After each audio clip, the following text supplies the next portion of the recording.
Have you ever sold a project that while you were selling it, you had a feeling this might not go well, and then later while you were doing the project, it didn't go well?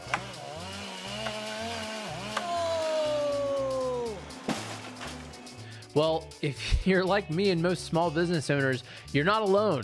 You've probably done that several times to figure out which projects are a yes for you, which ones are a good one. But what many people struggle with is saying no to those projects when you're meeting with those clients because, hey, as a small business person, we're here to take care of clients and serve them.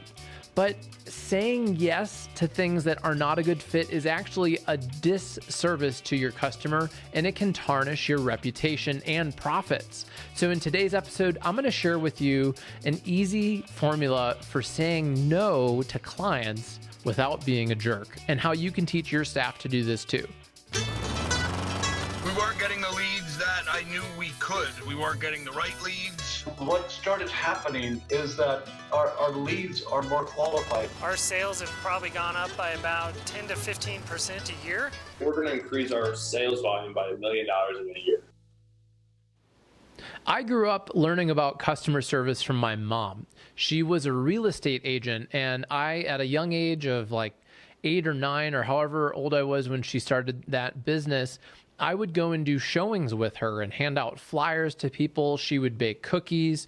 Around Christmas time, she would make chocolate for her clients, and I would help deliver it. So I was raised around her, and I saw her answer the phone and smile on the phone. And I asked her why, and she said, because it helps you sound friendly and people will enjoy talking to you. So taking care of people is just part of who I am. It's something I've been around my whole life.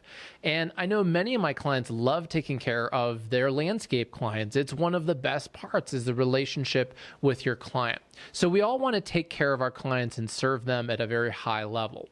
But that can easily get mixed up with trying to please everyone and being afraid to say no. Now, saying yes to a client when it should be a no is actually a disservice to them because it could go poorly. And then what's going to happen to your reputation then? Wouldn't it have been better to just say, you know what, I don't think this is the best fit for me.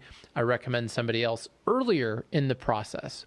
Saying yes to everything can also lead to big projects that eat up a lot of time and stress and bandwidth from your employees. And if you're saying yes to projects that you don't really have the systems for or the skills or the staff or the tools for, that can burn out your people and they'll be more likely to quit. So I want to share with you the way that I learned to say no to clients from my sales coach when I was I literally did door-to-door sales at a dairy farm as a milkman. Door-to-door sales, selling milk delivery. So I certainly heard no a lot. But I also learned how to say it to potential customers in a way that actually made them want to buy from me more. So my sales coach at that time was Hugh Little, and he's somebody that I still keep in touch with, and he shared with me the idea of a verbal agreement. And it would sound something like this. Hey, if during our conversation I realize that milk delivery isn't the best fit for you and your family, would that be okay if I let you know that? Okay, thanks. I mean, a lot of times it is, but occasionally we're not able to help people. And if you learned that what we do isn't a fit, would you be okay just telling me no thanks?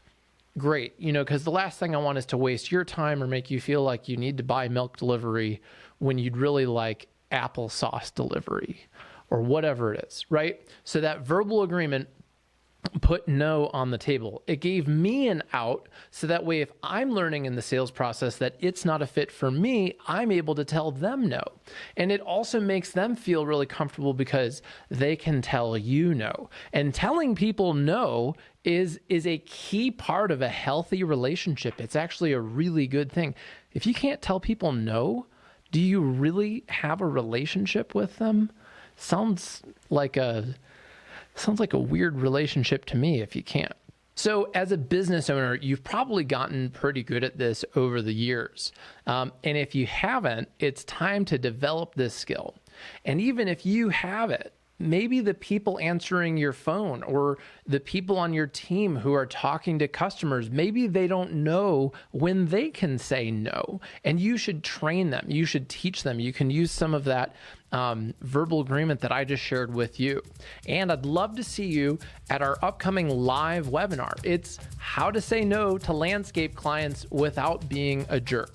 In this live interactive workshop, we'll share the shocking hidden price of saying yes. Has a big price tag. Real case studies and video interviews with landscapers who have learned to say no. Scripts and templates to train yourself and your staff how to say no. And in order to do this, we're going to share with you how to generate enough qualified leads that you can be picky about the projects that you take on. But it all starts with you, the owner, and you need to adopt the leader's abundance mindset so you can see that there's enough work to do that you don't need to stress out and try and sell to everybody. Why saying no actually improves your close rate with new clients, your retention with existing clients, and ultimately protects your reputation. And surprisingly, why doing fewer sales meetings by meeting only with the qualified ones can actually alleviate the amount of hiring and people you need on your team.